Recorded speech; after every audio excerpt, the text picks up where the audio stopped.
ഭൂമിയെ കാക്കാൻ കൈകോർത്ത് കോതമംഗലം കൃഷിഭവൻ കൃഷിരീതി ചിട്ടപ്പെടുത്തുവാനും പരിസ്ഥിതി സംരക്ഷണത്തിന്റെ പ്രാധാന്യത്തെപ്പറ്റി അവബോധം സൃഷ്ടിക്കുന്നതിനുമായാണ് കോതമംഗലം കൃഷിഭവന്റെ നേതൃത്വത്തിൽ പരിസ്ഥിതി ദിനാചരണം സംഘടിപ്പിച്ചത്.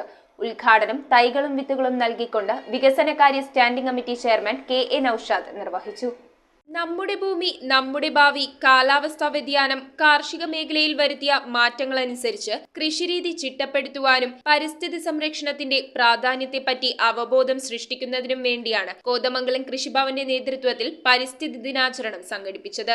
Councillor PR. ഉണ്ണികൃഷ്ണന്റെ അധ്യക്ഷതയിൽ ചേർന്ന യോഗത്തിൽ തൈകളുടെയും വിത്തുകളുടെയും വിതരണോദ്ഘാടനം വികസനകാര്യ standing committee chairman K A. Naushad നിർവഹിച്ചു.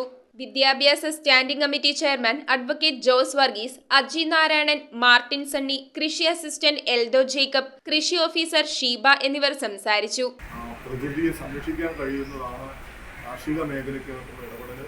അതിനകത്ത് ജൈവ പച്ചക്കറി കൃഷിയെ ഉത്പാദിപ്പിക്കുക എന്ന് പറഞ്ഞു. News bureau, Kothamangalam. Mookambika college of pharmaceutical sciences and research. Pharmacist എന്ന നിങ്ങളുടെ സ്വപ്നം ഇനി നിറവേറ്റാം. 2024 അധ്യയന വർഷത്തേക്കുള്ള അഡ്മിഷൻ ആരംഭിച്ചിരിക്കുന്നു. Mookambika college of pharmaceutical sciences and research.